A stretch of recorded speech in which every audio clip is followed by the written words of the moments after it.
It is 12:04. I'd like to start by reading the territorial acknowledgement. We would like to begin by acknowledging that we are in the Robinson Huron territory, that the land on which we gathered is the traditional territory of the Shinnebec, specifically by Northern Cyclone First Nation as well as roll call. Sal, Ian McKenzie, Shikuni, Shoemaker, Philip Kenny, Chief Dugan, Angela Davies, Sarah Miles, Lincoln Noted, Lisa Hudson. And welcome to the media. Thanks, John. We have anybody on Lincoln, do we have anybody? For all the folks that we have downstairs waiting for us. Okay, thank you. Any conflicts of interest? Being none. On adoption of minutes on May 28th. Please take a moment.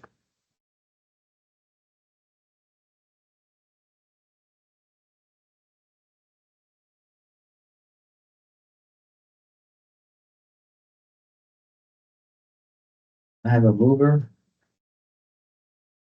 Mr. Mayor, Ian, seconded. All the minutes of May 28th, 2025 meeting as presented because I approve. In favor? Approved. Motion to accept published agenda. I need a mover and a seconder. Marchi, Nula. All of the May 28th. Public meeting agenda as presented be hereby approved.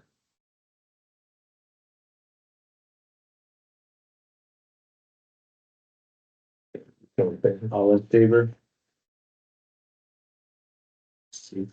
Eight, right. Communication reports, interim chief information.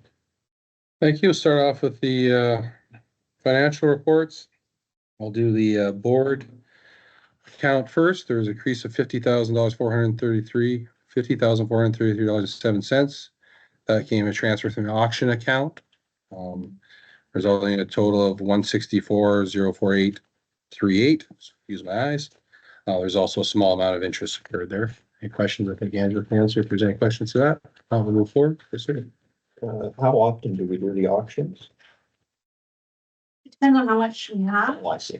usually twice a year. So we used to have a major bike auction, then we kind of moved to an online auction, and a lot of that was supported kind of by summer staff and things like that. So if we start to get a large surplus, we'll start to run some auctions. Good. Yeah, thank you. Overtime costs for this month, or sorry, this would be the month of May was $428,835. That's the running total, which upside is that's the lowest it's been in the last 5 years. So trending down. We did not have the number of major occurrences last month, so that kind of attributed to the call out cost. To that effect, we only had $9,000 in staff shortage overtime, which could be attributed to the extra staff we have working. Patrol and serve were separated out. We had about 2,500 of that 9,000 came out of the serve overtime. So that was our dispatch. Statistical reports. Do you have any questions or comments as he goes through? Please. The show of hands. So there's going to be some Canterbury reports. Into partner violence, I'm just going to hit on some of the highlights here. Into partner violence is up year to date, 7.4%. Obviously, our homicide, we just had a recent one, which will not be included. We had one prior to that, so we'll be up to 2 homicides for this year, but that'll be reflected in the next stats. Theft is down substantially on the next page at down 47%. Shoplifting is down 46%. Actually, break and enter is down kind of across the board, and that was kind of a trend we started to see towards the end of last year as well. Next page. motor vehicle collisions are well up for the year, and I think we had a report created at the reporting center for us. Just a very difficult winter, long winter, lots of accidents. Unfortunately, we've had a number of fatalities so far in 2025, and there's been a number of injury accidents, which are typically consistent with those high speed or intersection type accidents. So we will be speaking with our traffic unit. This time of year is kind of when we start cranking up our traffic enforcement. So we look to be on some of those problem intersections and move that forward. Kind of an anomaly here. We did have impaired driving showing we only had one for 2025. That's a statting issue, and I apologize. We're gonna have that corrected for the next one. The charge that we're currently laying now is these did not include dangerous operation, which is a charge we lay along with the impaired driving. We had actually 20 of those to date. So a lot of those are not impaired by. It's going to be a mix of alcohol and drug now. So, but I was like, well, you know, obviously in the media we're seeing a lot of impaireds being charged. So we do have approximately 20 of those charges laid, and that'll be corrected once again for the next SAC cycle. So that's up considerably, or is it because we've added a second category of impairment? So yeah, we started to lay that dangerous operation charge and wasn't captured when we ran the UCR. So we would be up from 2024 at this time, over double. Once again, I can't speak for 2024 if dangerous operation was included in those numbers. So it's going to be a difficult stat to compare. But moving forward, hopefully we'll have that corrected month to month if we want.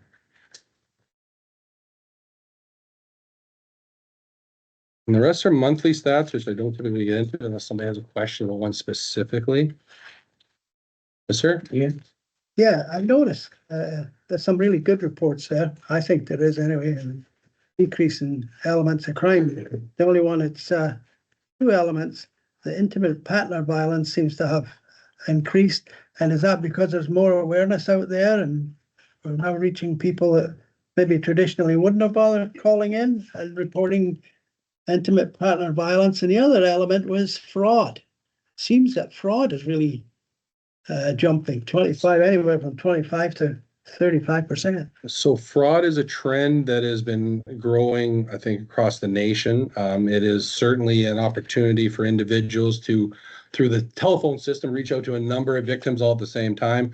And then those numbers are probably low from what's actually happening. There's a lot of people who will not come in and report. So it's a lot of that phone fraud that gets reported. Unfortunately, our fraud unit is tied in with our elder abuse because a lot of those are the people that are being victimized. Right? A lot of the older people are getting the phone call, the trick phone calls. So we are doing as much education as we can in the media. But yeah, fraud is something that, and I mean, the OPP has a dedicated, fraud busters kind of line, and we try to educate as much as possible, but there is a lot of people being taken advantage of. I know even myself, you get with the emails that you get, and you're like, oh yeah, okay, I've got an account there, and you gotta be very wary about anything you're getting. Check first, call the company before you start putting any information out there. The sophistication level of some of these frauds is off the charts, and again, they can be very convincing. So unfortunately, that's a trend that continues, and despite the fact we try and educate as much as we can, people still sometimes fall into those traps. So, used to be stolen credit cards and stolen checks. Now it's most of it's being done online or over the phone. So we will look to potentially get some more information out to the public. And when we see a trend starting kind of in Southern Ontario, we try and put it out up here before it takes a little bit. Frauds are certainly a concern for us, isn't it? And Chief, Division 2 staff, they're included in the main stats. Division 2 stats. The rest would be included, and those, so any of those charges would be included in the main stats as well. But I have a separate stats for Division 2. You're gonna be talking about Yeah. that in a bit. Yeah. Just want to do some Prince Township stats. So to date, through April 2025, we've had 42 calls. Prince, most of those or a lot of them are traffic related, unwanted persons. There's no real major calls. Police assistance is kind of the main one, and I'm sure we'd be getting some of those animal nuisance calls out there as well. So it's pretty spread out with regards to kind of what kind of calls we're taking on Prince, but the numbers are fairly low for Prince.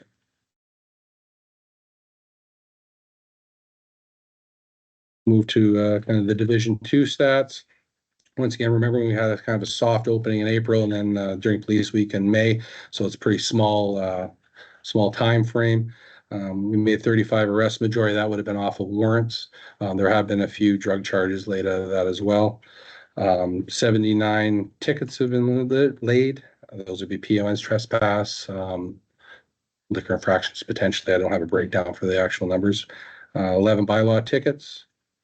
And we had one referral to CMHA. So the referrals, we've spoken with our members downtown. That's where we're going to be looking to try and increase that cooperation. We have been meeting with the CRC down there, as well as with DSAB, in hopes that we can increase those referral numbers and trying to direct them away from the system. But obviously, we're down there to make sure we're protecting everybody's private space and our public spaces, and we want to make sure that that safety level is felt by everyone that wants to use our downtown core and our city in general, all those public spaces, parks, and things like that. So we're going to be out there enforcing the law as we need, with compassion and using our discretion as well. So. The other one, big one, would be for the visibility side, would be 81 hours of foot patrol. So that's officers out walking the beat in the downtown. Obviously, our downtown can be difficult to patrol a cruiser to get into all the nooks and crannies in the alleyway. So we find foot patrol and then bike patrol, which didn't get sad because we ran our course in May. But we have a number of officers now trained to be out on the bike patrol. So you'll see them and creates visibility, a lot more mobility for them to cover a lot larger areas in the downtown core. So it seems to be a great success. I know we're hearing good feedback from like people that have businesses down there, and we're hoping to see that continue through the summer. Also, not on this, but our Marine Patrol, we just signed an agreement with APA or National Operate Police Service. They're going to allow us to partner with them with their boat this year, and we train some officers. They have some officers trained, so we'll be out on the waterways as well, Canada Day, and the long weekends. We're now under the new act. We're required to do the waterway policing, so they've been very generous with allowing us to partner with them. We're going to provide a slip down the marina, and it'll be a great partnership moving forward. So, like I said, the waterways are one of those areas that the OPP kind of would have taken kind of some control over in the past, and we would only respond in emergencies. Now we'll be able to do more policing and be able to be more visible that way as well. So should be good. And I just want to communicate that we had two major events and over the past week or two, and everything seems, all the people there were quite happy with our involvement with them, and the events were very successful, and we appreciate that. And they were both in the downtown area as well. So good job. Yeah. Downtown. Just a bit. Yes, sir. The feedback I've been hearing is similar to what you've been hearing, Interim Chief, which is the business owners definitely appreciate having the presence there, and I think it is providing some sense of security for people's willingness to be in the core of the city, which is the whole purpose behind it. So it seems like it's going well. Thank you. Questions, comments? Anything else? So the next report will be on our bail compliance unit. We received partial funding for this unit. So essentially it's 2 officers. This is from January to May. They were doing some focus as well on the shoplifting, individuals that were on bail involved in the shoplifting, identifying those individuals. They also do some work with the pawn shops and things like that. So they've had a total of 65 arrests since January, laid 272 charges, and have done 74 compliance checks. So individuals that are on curfews and things like that, they check those. So people who are out on conditions and out on judicial order, they're doing the follow-up. And that unit's been very successful, very busy, obviously, especially for just the 2 individuals who have assigned to it. So they are certainly fulfilling their mandate by checking on the individuals that are on those recogs and bail. So. Intimate partner violence.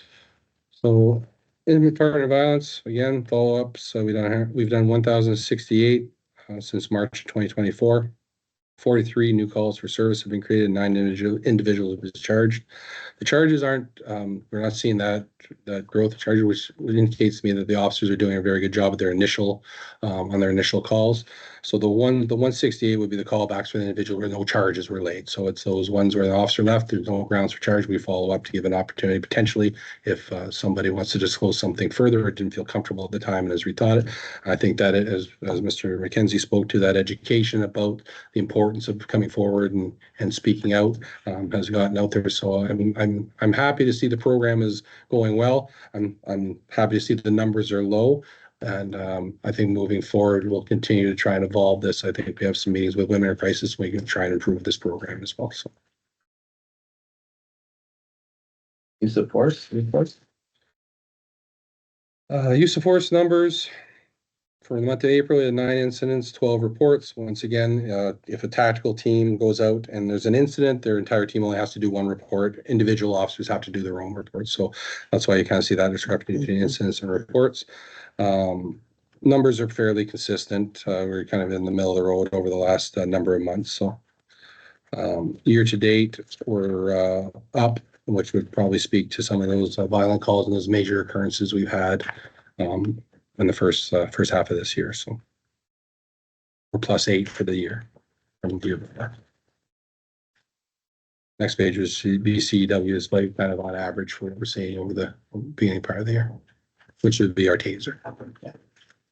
Public complaints, please. So public complaints, we've had 6 new public complaints for the month of May, 5 of which have been already determined by LECA to be closed. They did not meet the public interest. So we have 1 that's being investigated. 5 of the 6 have been already, LECA didn't move forward from. So, and I think to year to date, we're at 18. For 2024, we're at 25. So we're trending down, which is once again good news. And I think potentially the body worn cameras are having an impact on that from both the public side and the officer side.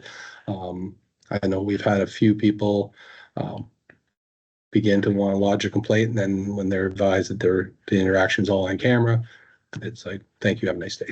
So, I mean, I think there is protection for the officers kind of in their behavior. And then as well, it makes for good evidence for court. So we're seeing some of that benefit for the body, and that transparency is certainly out there. So Notes of appreciation.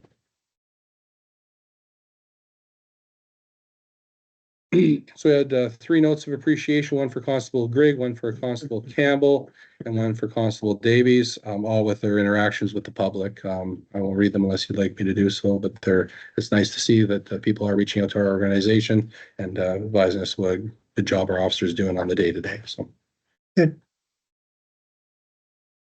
Okay. Any questions or comments on any of the reports? Thank you. Maybe you can introduce Angela for us. Absolutely. So to move into the financial report, we'll turn this over to our head of finance here at the police service, Angela Davey, just to speak on the report and the details of the report. So you have in your package the May 31st financial statement as provided to us by the city. And then we also included, as requested by the board, the first quarter or March 31st projection. Excuse me. So as at May 31st, we are 58.33% of the way through the budget year on a straight line basis. This report shows that we have 56.52% of our budget left. This is only based on what's been processed and what we spent to date. So it's a picture of what we knew at May 31st. So I'd like to remind the board that too, that we do have remaining revenues coming in. And then we do have expenditures occurring throughout the year. Our 4th quarter tends to be one of our heaviest spending quarters. So we see typically an increase. So when I do the projection, the next projection will be for the 2nd quarter, which ends June 30th next week. I'll be accounting for anything that we know of for sure in that report. I should have it in my hands by late July. So the board's finance committee will get that late July, early August. I'm not going to go through in detail just because you've had it in your package and we've gone through several things and nothing has really changed. We don't have anything else that's been confirmed since my last report, my last projection to you. We had some additional revenues that we already discussed that have been confirmed. This will offset some of the decrease in funding that we had in the court security grant of $108,000. Salaries and benefits continue to come in as projected. Our overtime is still on track to come in at around $1 million, pending whatever occurrences we have for the remainder of the year. We do have 1 officer confirmed for retirement at the end of June. Other than that, I will be adjusting as I do my projections throughout the rest of the year for any information that comes and is confirmed. Other than that, I'll take any questions you have for the leader for report. questions, anyone? Yeah, Angela. Yeah. Pardon my ignorance, please, you know how bad I am with math. So, if you can help me, this is the financial statement to the end of May. And our budget started, our budget year started in March, January 1st. January 1st. So, in like 3 months, we've gobbled up half the budget? 5 months. Okay, Yes. but we're not even halfway through and we've gobbled half? That's why my projection is it will be over budget by 1.9 million. What's gonna happen to make us so significantly over budget again? So we are trying to mitigate the fact that we plan to be over budget. So we've taken the strategies that we reported at Q1. So we're trying to reduce spending where we can. We have the hiring freeze as a result, and we're managing overtime as best as we can. We're still hoping to come in at only $1.9 million over by the end of the year. And I said, we're monitoring that as we go, and hopefully as we prepare the 2026 budget, we can manage our budget presentation a little bit better. Right, and I appreciate it. I know that there's been a lot of efforts, and I know a lot of them are you pulling up your sleeves and really digging into it. I'm trying to understand the genesis of it. I mean, if the budget ask was X and it puts us in a position for just regular operations, put us in a projected overage of almost another $2 million, there's something wrong with the entire So our process. budget that was approved for 2025 doesn't reflect the actual staffing that we have for 2025. So that was part of what continued from 2024 into 2025 after the budget was already approved. So we are overstaffed currently, and that's driving the budget overage. The entire budget overage is driven by salaries and benefits at this point in time. Mhm. And that historically happened when? Previously has this happened? 2024 was the year where we. But 2019, 2002, you didn't, it's just, We've always been within a few $100,000 either direction in our budget. Yeah, 2024, we had the hiring to bring ourselves up to complement what we thought we should. be. Yeah. But the budget didn't reflect that. yeah, okay, thank you, thanks, Angela. Question? It should also be noted that we budget. I wasn't on the finance committee.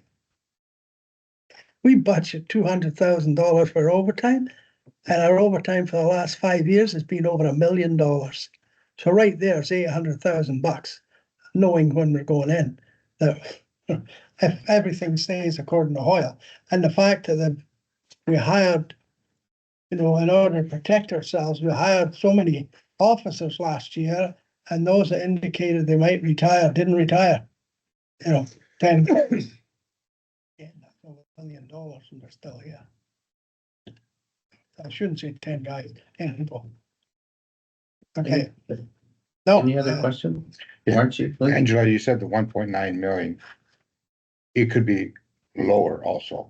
Right. So 1.9 is not in stone, right? Right now, Projection. it's a So projection. projection is based on estimates. Yeah.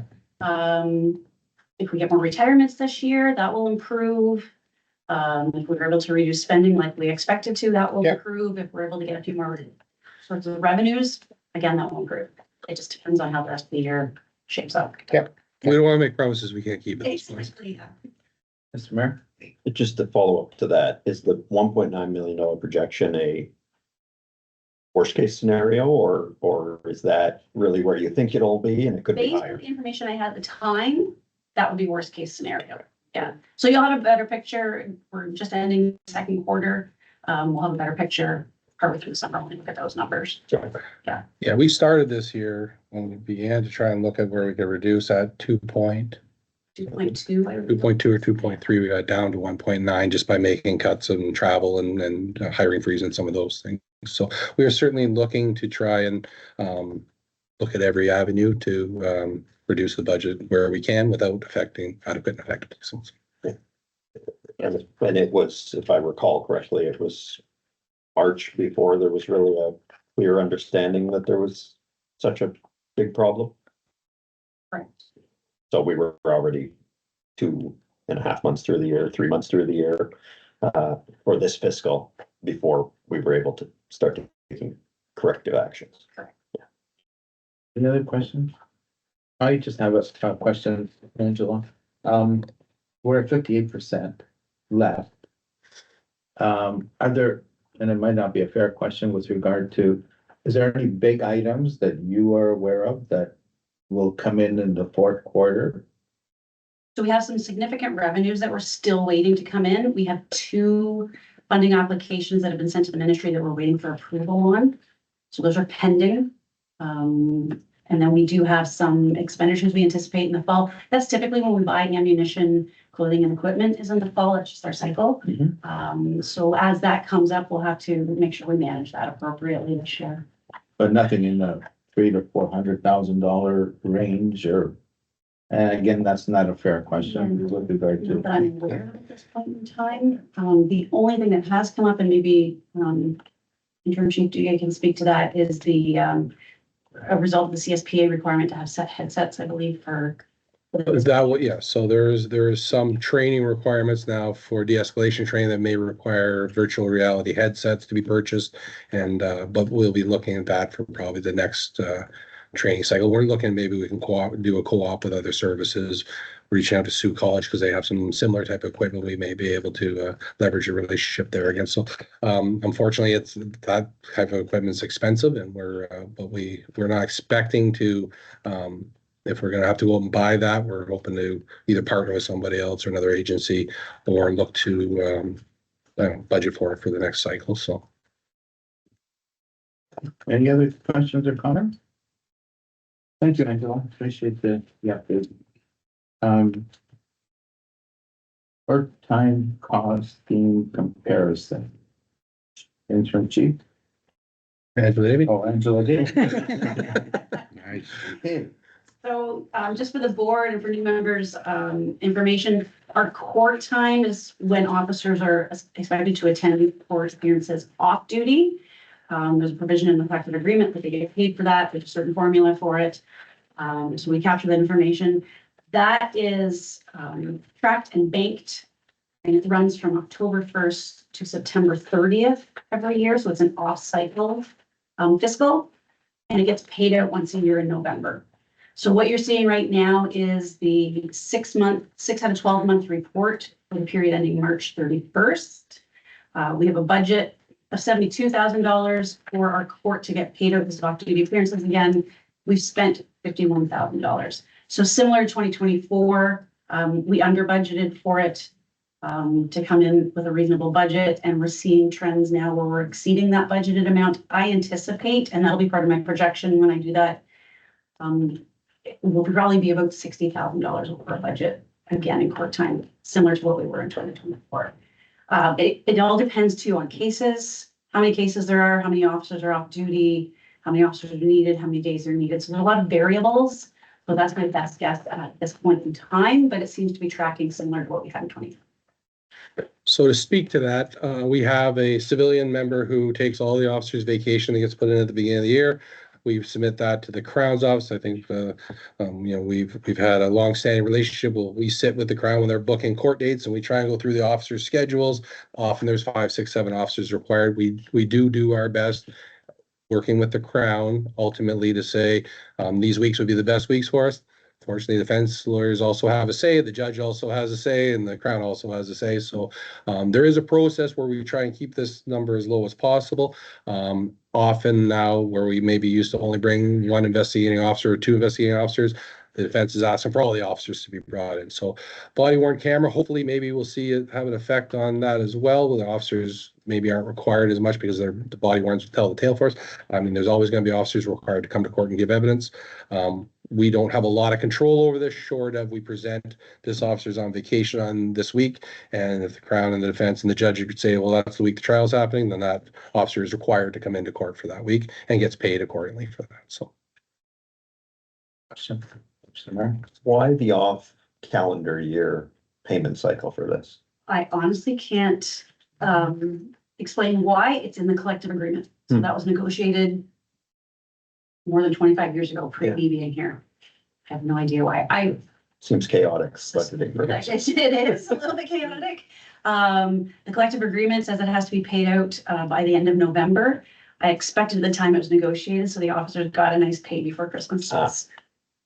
Okay. Right. Any other questions or comments?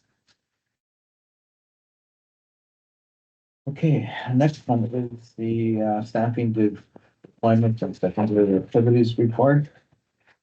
So this is going to be a new document I think you'll be seeing in every board package moving forward, kind of in conjunction with the CSPA, kind of some of the requests from from the board and the chair of the board to be able to document so we can go back and reference the kind of the decisions that were being, the discussions that were being had. Unfortunately, this one's going to be very long because we were doing catch up from the beginning of the year. Just move through. We're going to have advancement in rank. So we have these several officers that moved up from first class constable. We also have some new hires, which would be our auxiliary members. We have a summer student that also got brought on. That was one down from the three we'd kind of spoken about previously. We had 2 civilians. We've spoken about hiring 5 part-time civilians. It was taking a little longer than we thought because, as we said, a lot of those positions being filled internally before we go external to backfill the spots. So we did have one auxiliary officer also resign from their position. Full-time complement, we want to make sure monthly we're providing you with an update as to where we are with our complement. We're not going to be adding anything to this until it happens. So as we said, we have anticipated retirement in 3 days from now. That will be on the next. We don't want to put it on here until it's actually occurred, just so that we're not confusing the numbers. And moving forward, we're going to try and keep those numbers as accurate as possible and keep them up to date for you. So secondments would be one of those notes. We are looking for potentially 3 outside secondments, which will offset some of those salary wages for the remainder of this year. OPC has been spoken to. We also have a position in human trafficking that we're looking at putting a seconded officer into. So if those work out, potentially it's an offset for some of those salaries that we've been looking to do. So just items of interest would be the next. This will cover kind of all those things that don't really mean like aren't affecting the numbers. Go ahead, sir. Sorry, before you move on to items of interest, if we're looking at the complement as of May 31st, so we are over complement by 13 sworn members and under complement by 5. By 5 civilian members, correct? Sorry, that's what I meant. And that's because of the backfilling that hasn't occurred in the civilian Correct. division or portion. 4 of the positions in the civilian side are the 4 dispatchers that we were going to hire this year that we are not now because of the door with engineering. And Gotcha. Yeah. And so it's really just one under complement, one Yeah. under. Yeah. And we've looked to fill that. I believe that was been posted and we're going to be filling that. And then we'll hire part-time to backfill that. If it comes from internal, we may end up hiring external as well. So. And so the retirement, the prospective retirement at the end of the month would bring our actual complement of sworn officers down to 168. Correct. 12 over instead of 13. Correct. Gotcha. And then you'd also see the offset of force of comment. So you'd have the actual, but you're only paying for you're not paying the wage for those other ones. Thank you. And like I said, we'll try and keep that as accurate as possible, especially in that civilian world. People are coming and going, moving from part-time to full-time. So it's a tired, but we're going to try and keep it as accurate as possible and up to date as possible for you. So we have a clear picture of where we're at. So, Thank you. Okay. Any Sir. further questions or comments? I had cut him off, so. Oh, all good, sir. I'm just trying to move along. I know there's some meetings after the meeting, so. Item of interest, Mackenzie Gerbich, once again, officer of ours that was sent away on the pre-course for the canine, was successful. She will now be attending the full canine course. So Dan Turco is one of those retiree potentially. He's been a canine officer for a number of years. And we'll have a second officer until at some point we'll have some mentorship going on there. So she was a very difficult course. I think they lost half of the people that tried out. So huge accomplishment to complete that course. And now she'll be on an 18-week course, I believe it is, to train the new dog. So I'm sure we'll be seeing lots of her in our socials as we move forward, because we're very proud that first of all, first female canine handler for our service, and a new dog is always a big deal for the service. So again, a bunch of background as to why we have this next page: secondary activities for employment, secondary activities for paid duty. Under the act, we're required to kind of report these. Employment are just officers that have had asked to be able to have jobs outside of the service. Has to be reviewed and approved by the chief, which typically, if it does not cause a conflict of interest, then it's approved. So those are listed here for you. We don't have the officers' names, obviously, for privacy concerns, but obviously if the board had concern, we could certainly speak to that. Next would be paid duties. Yes, sir. Oh, I think my question's about paid duties. Okay. So paid duty is all booked through the service. These officers are not allowed to go and get paid duty themselves. I think most services didn't feel this really kind of met the requirements of the act after speaking. We were told it does, so we're going to list them for you. This would be a catch up from the beginning of the year, and then we do a couple paid duties. It could be anything from traffic control at a parade to the Greyhound games, obviously. So we're listing the officers just so there's not a pattern and no, we're not, this is actually through the police service. However, it's outside their normal duties, so we have to list it.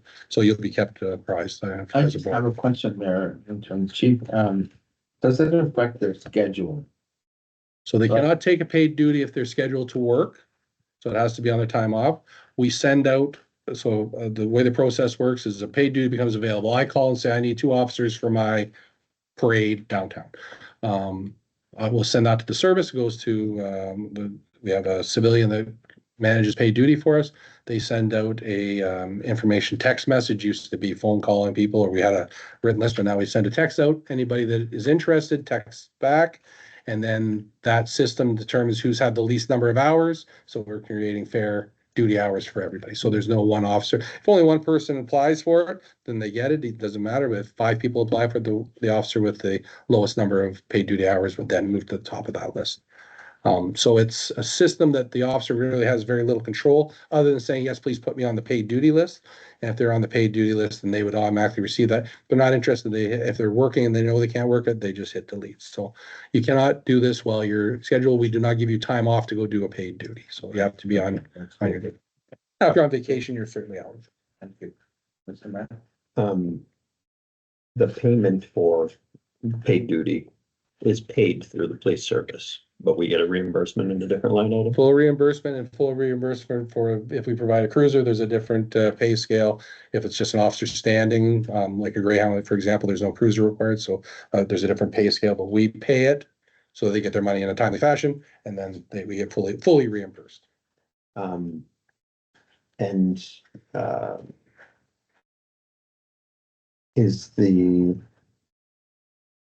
If the officers just come off a shift and wants to do paid duty, they do not get overtime?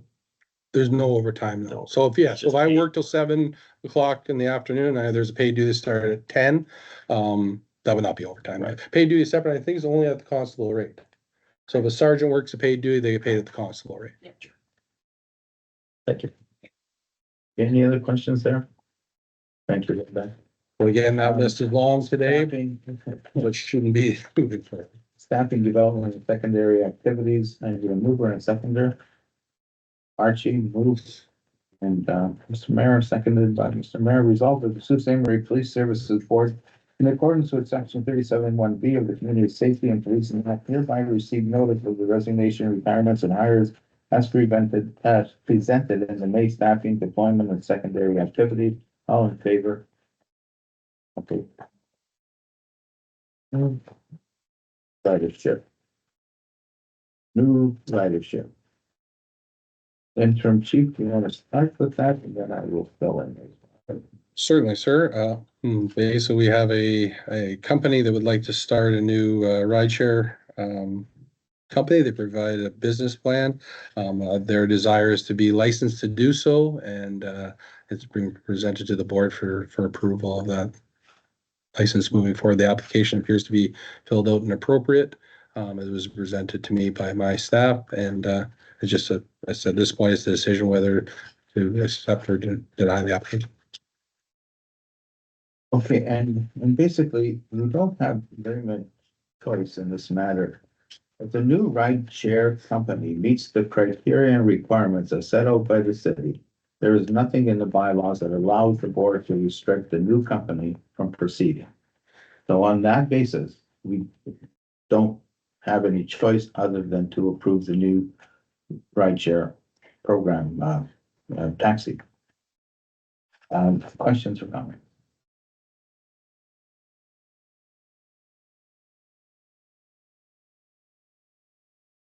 So having no questions or comments? I got Okay, Marchie, please go ahead. So the application comes forward. If it's granted, then they will come forward with the drivers The drivers, information. the drivers have to be licensed at that point, yes. Because here it says 35 vehicles. They'll be hiring 35 people. That's their business plan. I have no, I mean, that's, That's for them. Yeah.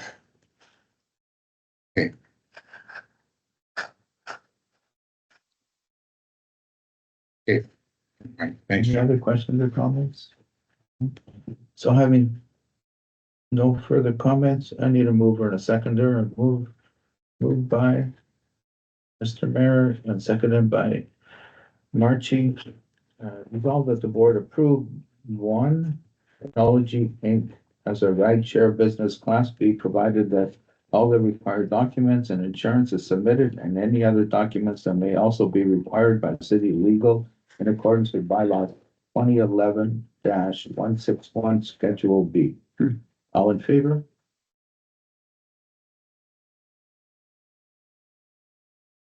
I Lincoln, was just thinking that. I'm gonna ask you to do the chief. You want to start with the annual report, and then Lincoln can move into that. yeah, I'm gonna have Blake do the presentation, since to be fair, he did most of the work with it, along with some of his staff and a lot of the awesome people who were presented in the photos, of course. As you see, I'm on the front page of it. It's an annual report, and we're required to have it done, I believe, by the end of this month, so we're happy to have it done on time this year. It is certainly reflective of kind of our strategic direction, and does speak to some of that as a result of some of the changes made to CSP. But once again, I'll have Lincoln. He's far better versed in speak to this than I am. Yeah, so a lot of the stuff off the top kind of boilerplate obviously has our mission, vision, and values that come from the board strategic plan. These are the board members from 2024 listed here. One thing new this year in the annual report is this section here that interim chief Duguay was speaking to.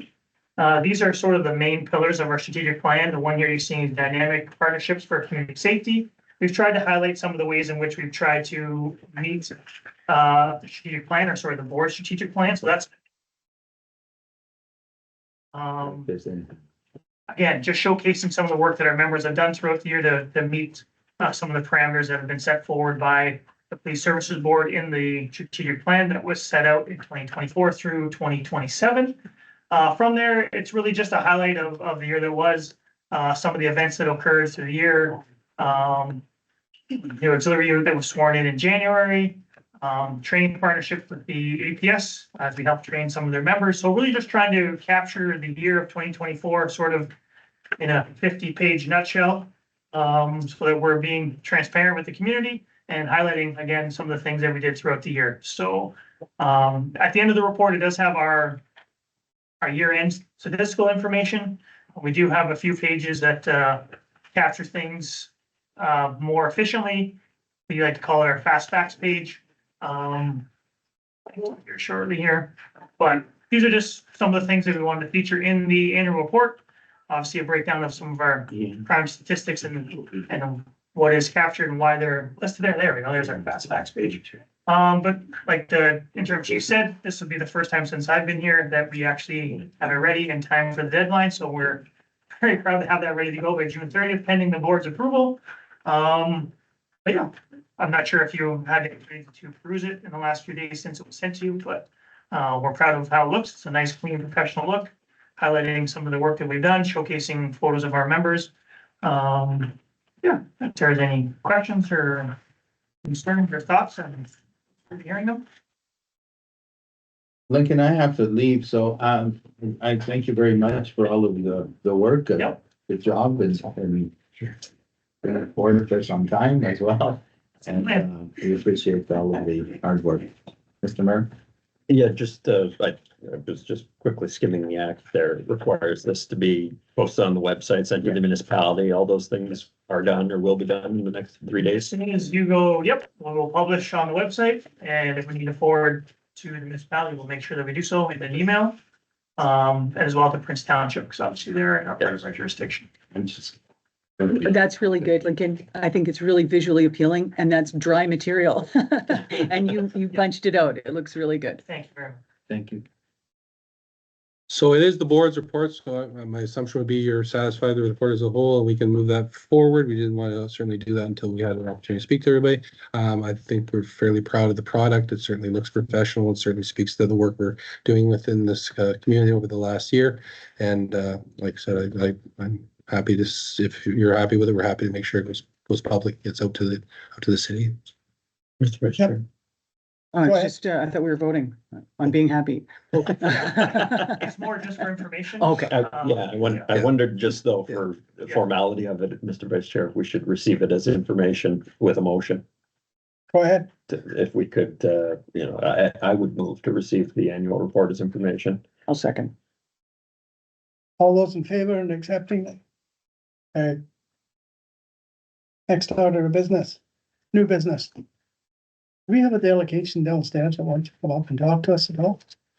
Lincoln? No, the There Uber. was nobody downstairs. Oh, at the Uber time I was people are down not there. here? Just received a message from a duty officer that there is now somebody there. But if, with your permission, I will happily communicate to them that their It's not on the application was agenda. approved and they need to move forward with the licensing process. Good. Yeah. Okay, anything under new business? Fantastic. Okay, our meeting, our next day is September the 24th. May you all have a lovely and enjoyable summer, unless after your decisions are made on your election committee, you decide to call an emergent meeting where we would all be assembled back before the 24th. At that time, we'll send out a memo on when that agenda would be. Okay? All right, time for adjourning the meeting. It's 1:55. I need a mover to, Marcy, how come I knew? Great job, Ian. Seconded, You're very quick. said that last time. I know. Yeah, I know. okay. Have Well, a I think wonderful it's fun. summer and we'll see you all the next time we see you. Thank you. Have a good summer, everyone. Yeah.